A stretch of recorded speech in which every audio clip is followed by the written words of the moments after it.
Mark കുറയുന്നതിൽ കുട്ടികളെ മാത്രം കുറ്റപ്പെടുത്തരുത്. മക്കളുണ്ടാവാൻ ധ്യാനത്തിനും തീർത്ഥാടനത്തിനും പോകുന്ന ദമ്പതികൾ കാരണം തേടി ദൈവത്തോളം ചെല്ലണമെന്നില്ല. പൊള്ളാച്ചിയിലെ മൈസൂരിലെയും കൃഷിസ്ഥലങ്ങളിൽ അതിനുള്ള ഉത്തരം കിടപ്പുണ്ട്. കേരളത്തിലേക്ക് അയക്കുന്ന പച്ചക്കറികളിൽ കുത്തിവെക്കുന്ന ഹോർമോണുകളുടെയും ആന്റിബയോട്ടിക്കുകളുടെയും രൂപത്തിൽ. കണക്കുകൾ അവിടെയും തീരുന്നില്ല.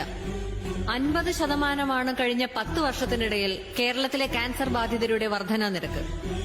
ഇവിടെ ഇന്നീ കൂടിയിരിക്കുന്ന നമ്മുടെ ബന്ധുക്കളിലോ പരിചയക്കാരിലോ ഒരാൾക്കെങ്കിലും ക്യാൻസർ ഉണ്ടായിട്ടുണ്ടെന്ന് അർത്ഥം. ആ എണ്ണം ഇനിയും കൂടുമെന്നതും പ്രൂവൺ സ്റ്റാറ്റിസ്റ്റിക്സ്.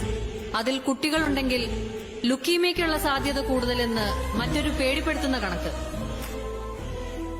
ഇല്ല സർ, ജിമ്മിൽ കൊടുക്കുന്ന പണം കൊണ്ട് മാത്രം ആ പട്ടികയിൽ നിന്ന് ഒഴിവാകാൻ പറ്റില്ല. അതിന് ആഹാരം നന്നാവണം. ആഹാരം നന്നാവണമെങ്കിൽ വേറെ ഒരു കുറുക്കുവഴിയുമില്ല. വീണ്ടും മണ്ണിലേക്ക് ഇറങ്ങണം.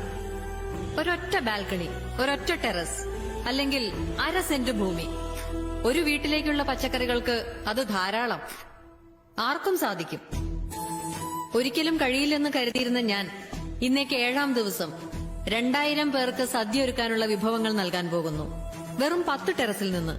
ഈ വേദിയിൽ എനിക്ക് പറയാനുള്ളത്, ഒരു വീടോ ഒരു ഫ്ളാറ്റോ ഒരു സ്ഥാപനമോ എന്ത് നിങ്ങൾ പണിയുമ്പോഴും കൃഷിക്കുള്ള സ്ഥലവും അതിലുണ്ടാവട്ടെ.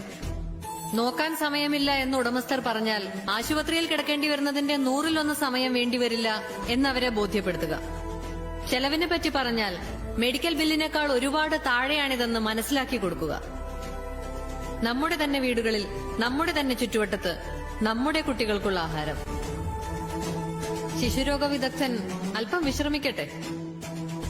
10,000 സ്ക്വയർ ഫീറ്റിന്റെ സൗധം പണിതു എന്നതിനപ്പുറം ഒരു ചെടി നടാനിടമുള്ള വീടുണ്ടാക്കി എന്നതിനാവട്ടെ ലോകം നാളെ നിങ്ങളെ ഓർക്കുന്നത്, നിങ്ങളോട് നന്ദി പറയുന്നത്.